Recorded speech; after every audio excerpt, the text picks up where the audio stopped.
CM की कुर्सी से उतरे मामा शिवराज ने बदली राह। लाडली बहना योजना के भविष्य की बात। मामा शिवराज ने कहा 10 तारीख को खाते में पैसा आएगा। शिवराज मध्य प्रदेश के इलाकों के कर रहे ताबड़तोड़ दौरे। मध्य प्रदेश की सियासत में भारतीय जनता पार्टी का पर्याय थे शिवराज सिंह चौहान। मध्य प्रदेश के चुनाव में प्रचंड जीत के साथ बीजेपी ने सत्ता में वापसी तो कर ली, लेकिन सूबे की सत्ता के शीर्ष से शिवराज की विदाई हो गई। सीएम पोस्ट पर मोहन यादव की ताजपोशी को करीब 1 महीने होने को आए हैं, लेकिन शिवराज हैं कि अपने अंदाज, अपने बयान से सूबे की सियासत का फोकस पॉइंट बने हुए हैं। अब शिवराज का एक बयान सामने आया है जिसमें कुर्सी जाने के बाद बदली परिस्थितियों का दर्द है। लोग ऐसे होते हैं जो रंग देखते हैं। मुख्यमंत्री हैं तो भाई साहब आपके चरण तो कमल के समान हैं,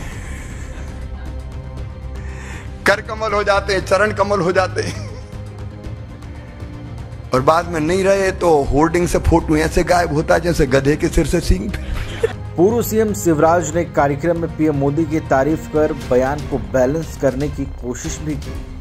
शिवराज ने कहा कि राजनीति में बहुत अच्छे कार्यकर्ता और मोदी जी जैसे नेता हैं जो देश के लिए जीते हैं, लेकिन ऐसे लोग भी हैं जो रंग देखते हैं। मुख्यमंत्री हो तो चरण कमल के समान हैं और नहीं हो तो होर्डिंग से फोटो भी ऐसे गायब हो जाती है जैसे गधे के सिर से सींग। उन्होंने यह भी कहा कि लगातार काम में लगा हूं और मुझे 1 मिनट की भी फुर्सत नहीं है।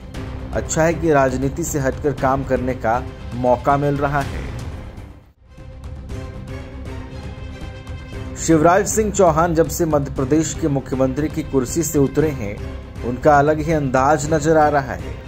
शिवराज मध्य प्रदेश के अलग अलग इलाकों के ताबड़तोड़ दौरे कर रहे हैं। शिवराज कभी लोकसभा चुनाव में पीएम मोदी को 29 सीटों की माला पहनाने की बात करते हैं, तो कभी अपनी ही सरकार के फैसलों के खिलाफ लाइन लेते भी नजर आ रहे हैं। कभी शिवराज का जोश हाई नजर आता है तो कभी निराशा भी छलकती है।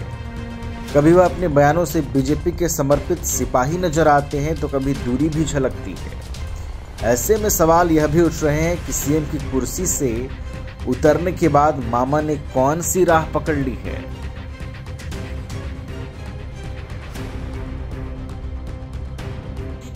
शिवराज साल 2005 से ही मध्य प्रदेश में बीजेपी का पर्याय रहे हैं। अब वह सीएम की कुर्सी पर भले ही नहीं रहे, लेकिन उनके एक्शन से यह सवाल भी उठने लगे हैं कि क्या वह सुपर सीएम वाली इमेज चाहते हैं। ये सवाल इसलिए भी उठ रहे हैं क्योंकि लाडली बहन योजना के भविष्य को लेकर सस्पेंस हो या लाउड स्पीकर की तेज आवाज पर रोक लगाने का मोहन यादव सरकार का फैसला।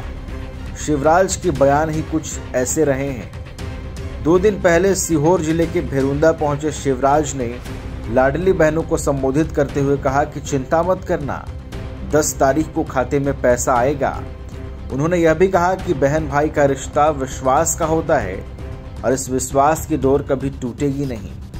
शिवराज का ये बयान लाडली बहना योजना के भविष्य को लेकर संदेह के बादल दूर करने और बहनों को यह संदेश देने की कोशिश के तौर पर देखा जा रहा है कि वह भले ही सीएम न हो, लेकिन चलेगी उनकी भी। वह लगे हाथ यह संदेश भी देना नहीं भूले कि नेता नहीं, परिवार की तरह सबका ख्याल रखेंगे और सबकी सेवा का अभियान निरंतर जारी रहेगा।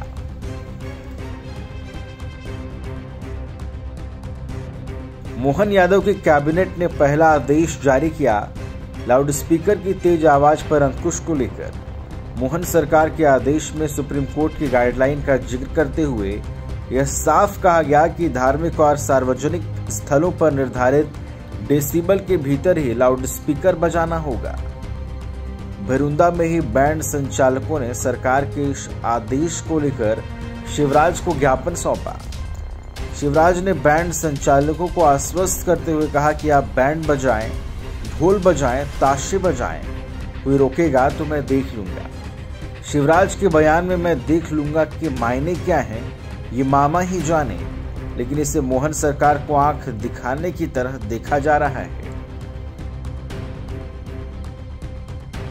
मध्य प्रदेश में दिग्विजय सिंह के नेतृत्व वाली 10 साल की कांग्रेस सरकार को सत्ता से बेदखल करने का श्रेय बीजेपी के फायर ब्रांड नेता उमा भारती को दिया जाता है।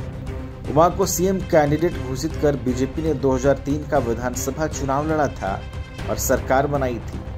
पार्टी तब से 2018 तक लगातार सूबे की सत्ता में रही, लेकिन उमा सीएम की कुर्सी पर 5 साल भी काबिज नहीं रह पाई। सीएम की कुर्सी गंवाने के बाद उमा ने बागी तेवर अख्तियार कर लिए, अलग पार्टी भी बनाई, लेकिन लौटकर बीजेपी में ही आई। उमा पार्टी के नेताओं से नाराजगी खुलकर जाहिर करती रहती हैं, लेकिन साथ ही पीएम मोदी और पार्टी नेतृत्व की उतनी ही तारीफ भी करती हैं।